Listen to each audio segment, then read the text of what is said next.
Pasal 163 ayat 1 huruf E bermakna bahwa pemeriksaan pra peradilan hanya dapat menunda dimulainya pemeriksaan pokok perkara jika perkara pokok dilimpahkan pada saat proses pra peradilan sedang berlangsung.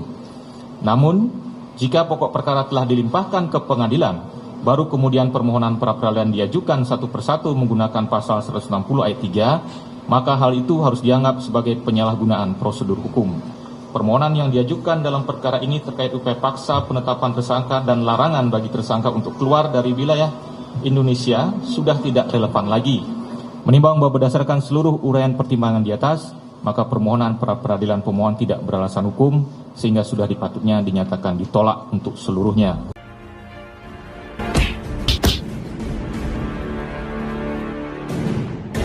Assalamualaikum warahmatullahi wabarakatuh. Om Swastiastu, Namo Buddhaya, salam kebajikan. Sahabat-sahabat dimanapun juga berada, kita tahu bahwa pra peradilan keempat Roy Suryo kembali kandas sahabat.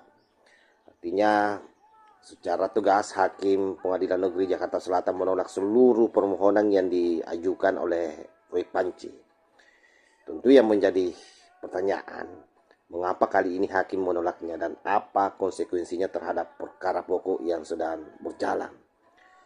Nah, untuk lebih jelasnya kita dengarkan dulu seperti apa proses persidangan dan bagaimana hakim memberikan penolakan terhadap gugatan pra peradilan yang dilakukan oleh Roy Panci ini.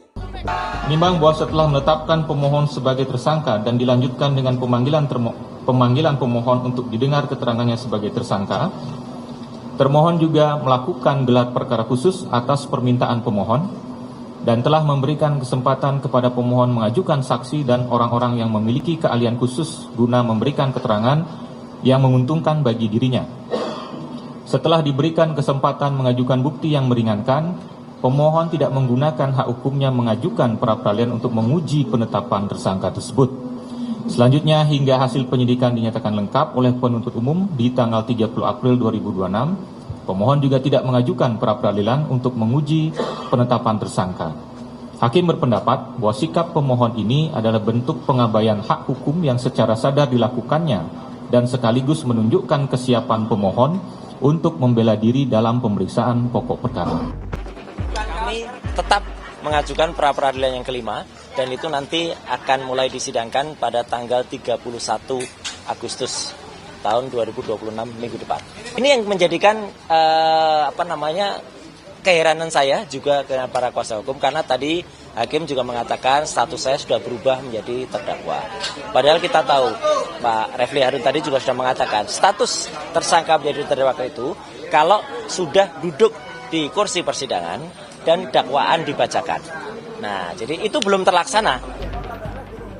Ini akan mencerminkan bahwa akan terjadi permainan yang menjadi role model yang cukup tidak baik bagi penerapan hukum di Indonesia, yang melupakan pokok perkara atau melupakan satu tindakan hukum yang memang melanggar prinsip, sekali lagi, bahwa di mana tidak adanya kejelasan terkait prapit, maka niscaya sesuai dengan apa yang telah kita pelajari bersama di Fakultas Hukum, bahwa ini telah melanggar prinsip hukum itu sendiri.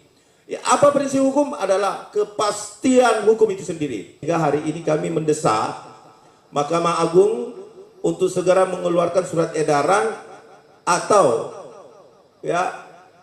peraturan Mahkamah Agung dan atau di tingkat bawahnya langsung melaksanakan penetapan. Saya kira sangat jelas ya. Dalam pertimbangannya tentu hakim ini betul-betul melihat satu hal yang sangat penting di sana, di mana perkara pokok sudah dilimpahkan oleh penuntut umum ke Pengadilan Negeri Jakarta Timur dan telah diregister sahabat. Artinya kewenangan atas perkara tersebut sudah beralih ke pengadilan yang akan menyidangkan pokok perkara. Status Roy Suryo saya kira hari ini bukan lagi tersangka tetapi sudah menjadi terdakwa.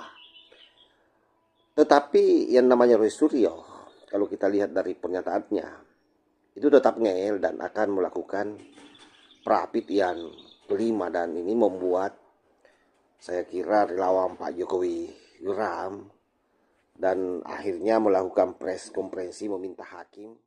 Dan hal ini diperkuat oleh pernyataan Ade Darmawan melalui press konferensi ya. Beliau dengan tegas mendesak Mahkamah Agung agar memberikan pedoman yang lebih tegas mengenai penggunaan pra-peradilan yang berulang.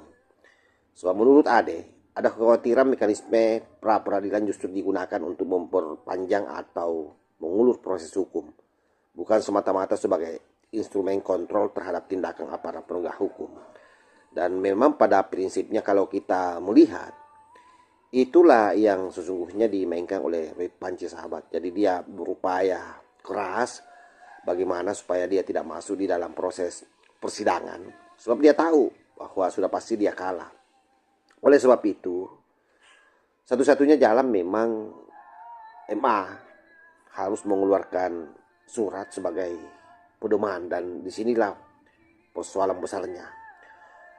Saya kira yang namanya pra-peradilan memang merupakan hak dan mekanisme hukum. Tetapi tentu yang menjadi pertanyaan, sampai sejauh mana pra-peradilan dapat diajukan berulang kali. Apalagi ketika perkara pokok sudah berjalan. Nah, timbul pertanyaan di tengah-tengah masyarakat. Apakah ini murni perjuangan mencari keadilan atau jangan-jangan ini justru berpotensi menjadi strategi untuk memperpanjang proses hukum.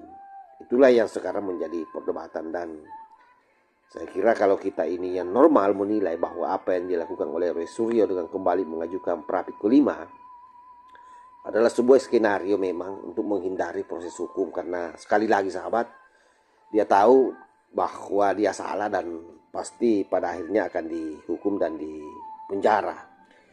Oleh sebab itu ada dua hal atau ada dua sisi yang harus kita lihat.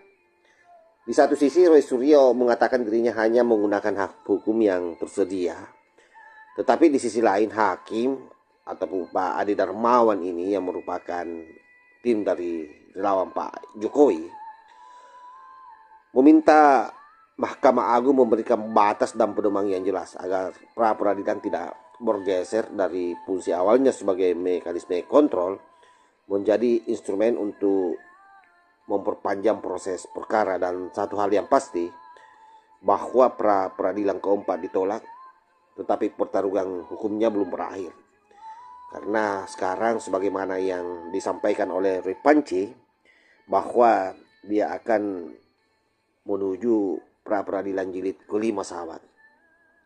Luar biasa memang apa yang dilakukan oleh Roy Panci ini, berusaha keluar dari jeratan hukum. Bayangkan kalau sampai 5 kali pra-peradilan, sementara satu perkara yang terus bergulir dan kini menjadi bola panas tentu berada di tangan pengadilan serta Mahkamah Agung. Nah, apakah pra-peradilan jilid kelima akan kembali menjadi babak baru atau kemudian ditolak? Kalau saya sih berharap pra-peradilan ini ditolak sahabat ya. Sebab kalau tidak, ini sangat berbahaya. Bagaimana ke depan akan banyak orang yang meniru cara-cara atau gaya manuver yang dilakukan oleh Roy Suryo ini, yang sengaja menunda-nunda proses persidangan perkara pokoknya sehingga dia bisa bebas. Nah, kita tinggal menunggu ke depan.